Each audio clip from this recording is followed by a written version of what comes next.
Okay, today the topic is lead and follow and where that comes from.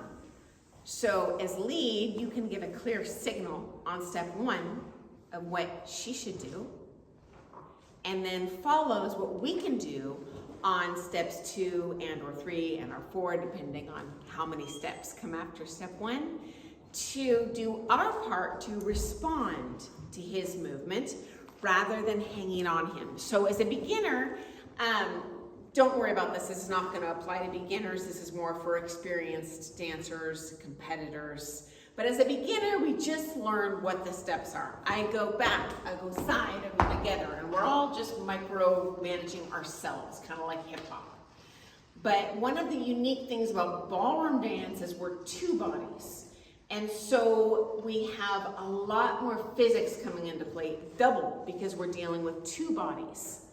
When we start out dancing, it's more like a man mover and a big old box. So he just takes the box and places it, and takes it, and he places her place to place to place. But in more advanced dancing, well, we get to a next level where it's more like pushing a cart with wheels. So I anticipate her weight on me. And then obviously the most advanced dancing. And ladies, this is why I recommend follows and learn the lead's part. And you need to learn the syllabus too, not just the dude. This will make you a much lighter follow, I promise. Because at high level dancing, I gotta take over and respond actively on the second half of each figure. Now I'm gonna go over kind of the mechanics of how this happens and why I'm gonna give you a scientific visual, and then I'm gonna show as lead and follow. Okay, so come on over to the board and a little higher. So this is a Newton's cradle. And we're using this to exemplify in Newton's second law of motion. There's a principle in there called the law of conserved energy. I won't go into the math today, but it has to do with acceleration, mass, vector force. This is all things that come into play when we're dancing. We have different body weights, we have different speeds, all of this stuff. So when we first start to dance, we just each do our part together. And there's a lot of stop and go in all the dances. Between each figure, I've got it. Now I'm doing this. And then we're both basically shoving each other, or more, he's usually just shoving her. If she back leads, then she's shoving you. Ideally, there's actually no shoving involved. As soon as I give a little bit of a tap connection, whether it's lead or follow, we respond. So lead always takes over step 1, and lady responds on step 2, or depending on if there's a number of steps afterwards, step 2, 3. So instead of shoving, we're going tap, she goes, and we tap each other.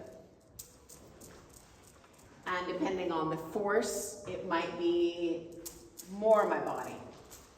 It might be in a link in tango, just less of my body, one ball going, okay? Ladies, if you do not respond actively on the second half of each figure, here's you.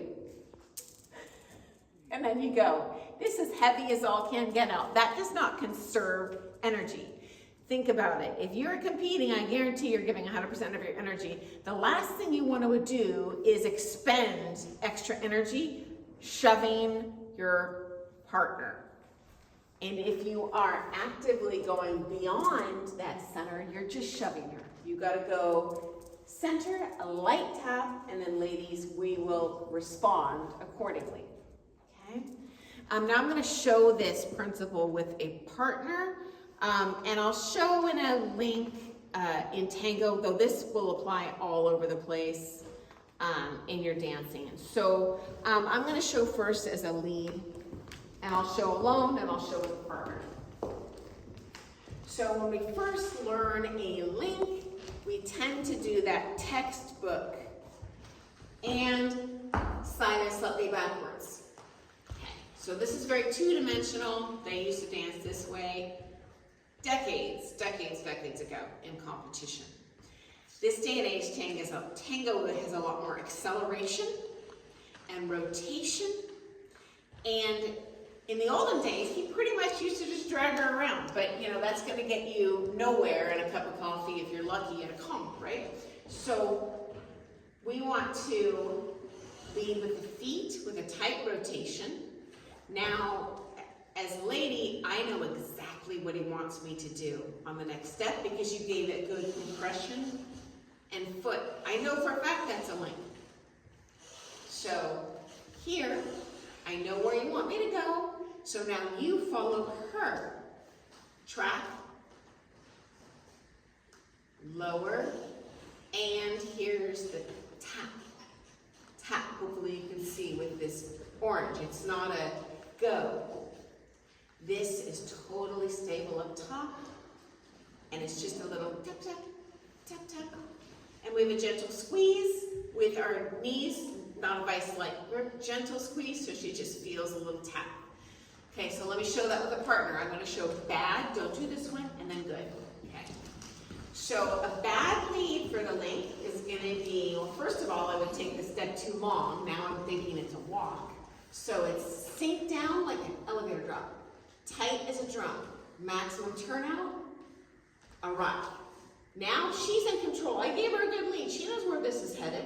So I'm going to track the inside of this leg and tap. And now I'm going to show that at speed. I guess I meant to show bad. Well, that was a decent one. Okay.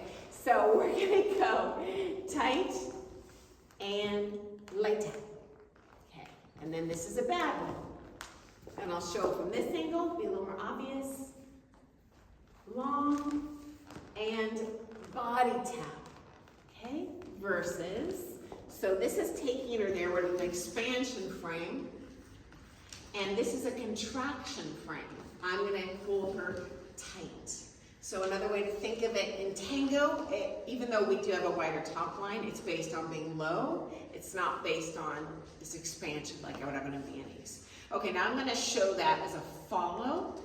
And if I can have my lead model. So this one is the bad one. I don't want to do this one, ladies. Firstly, as beginners, and then when we kind of memorize the syllabus, we're so excited on step one, I know where he's going, that I just want to go. And it pulls on him. It's heavy. So this is bad. I don't want to, I'm going to get out of his way. That you're going to pull him on top of you, and then you're going to complain that he's on top of you. So I got to be real patient when I'm going backwards, stay on the forward leg, and I wait for him to complete whatever he's going to do on step one. In this case, we'll show a link. Wait, wait, wait, wait. Then I commit once he goes on to his flat. Now I take over. He's going to follow me, and now I'm going to wait for his tap. Give me a tap. Yeah. As opposed to me just doing the second half and really aggressively leading the whole thing, I'm going to wait for the tap to do my head.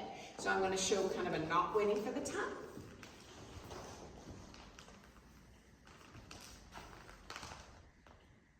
Okay, and now I'm going to show patience.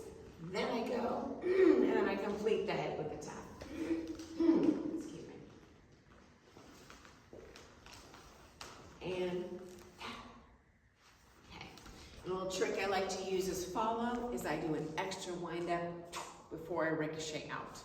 So that's kind of the mechanics, the physics behind how that lead and follow works. It's just a different way to visualize what we're doing. So we're not the mover shoving a box around, okay? We're not a box ladies making him move us around. He takes over step one, and then as follow, I take over on step two. And I'm gonna wait for the tap to just do that very last bit of my step. So, see you tomorrow.